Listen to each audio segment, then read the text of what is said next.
Mbote na bandeko nyonso bomesana kolanda biso bozalaka branché sur la 3W radio télévision du solo et c'est toujours Yabino DSV Diana sur le photo de vous pertal moto toujours na kati ya batu tozali tobungite mais misala ezali toujours tozali ko continuer. Tout d'abord na kokabola mawa na bandeko oyo babungisi bandeko na bango na kati na mboka ya Congo na manifestation ya le 19 janvier oyo elekanaki na kati na mboka na biso ya Congo baye babungisi bandeko tozali ko se compatir pasi wana mawa elongo na biso nyonso tu. Lelo na masolo nini ya koyebisa peuple congolais na 2015 oyo biso ba congolais tolobaka ya trop mais musala moke tosala musala moke mais tolobaka ya trop biso ba congolais tozali na système oyo moninga soki amati yo obaninde kokosela ye makambo kobenda benda ye kokosela makambo po avancer tokendeli akendeli bosote soki pe bayebisi yo ke pesa épreuve okopesa ata épreuve moko te balobaki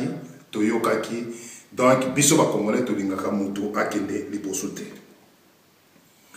politique oyo tozali koloba likambo ya politique na kati na diaspora to na kati na Congo ezali likambo ya ba tribi ekomi likambo ya ba tribi moto ya tribi songolo akokumisa moto ya tribi na ye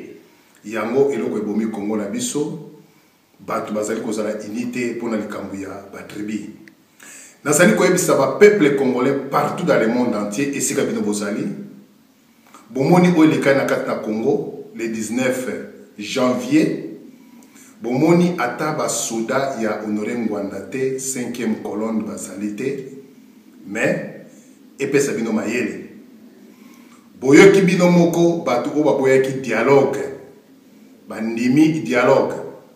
Alors bandeko nanga ba congolais to sala politique ya bientôt la batata oyo mibale te Honoré Ngwanda na président Etienne Tshisekedi ceux qui tolandi ba ancien politicien oyo mibale Honoré Ngwanda na Etienne Tshisekedi wa Mulumba cela veut dire biso ba jeune to ba politique te batu o bazali ko dribbler biso jusqu'à quand botala maloba ya Honoré Ngwanda botala maloba ya président Etienne Tshisekedi jusqu'à présent bazali ko dribbler biso. Alors nazali ko senga na ba jeune nyonso tout tozwa relève na biso ba jeune to sala politique soki tolandi kaka ba politique ya batata oyo mibale ya kokosa ka biso ba congolais bakosi batata na biso bazape kokosa biso bana tozali ka kokola tozali koyeba te. Alors mboka na biso ekozala liberté trop de mensonges mais peuple congolais bandi ko comprendre ba jeune nyonso tout au téléma to sala politique ya solo pour mboka na biso ekende liboso. Voilà ezalaki message na ngai ezalaki toujours ya bino DSV Diana sur le photo de vous pertal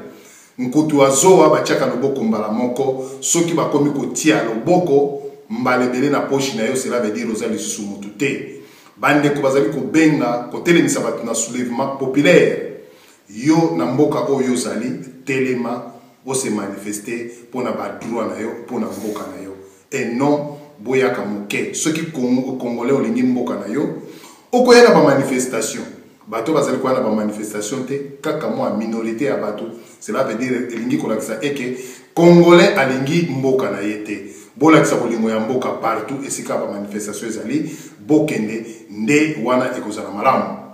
ezalaki toujours ya bino DSV Diana sur le photo de vous pertal 2015 tozali koya malembe pe tokokoma merci.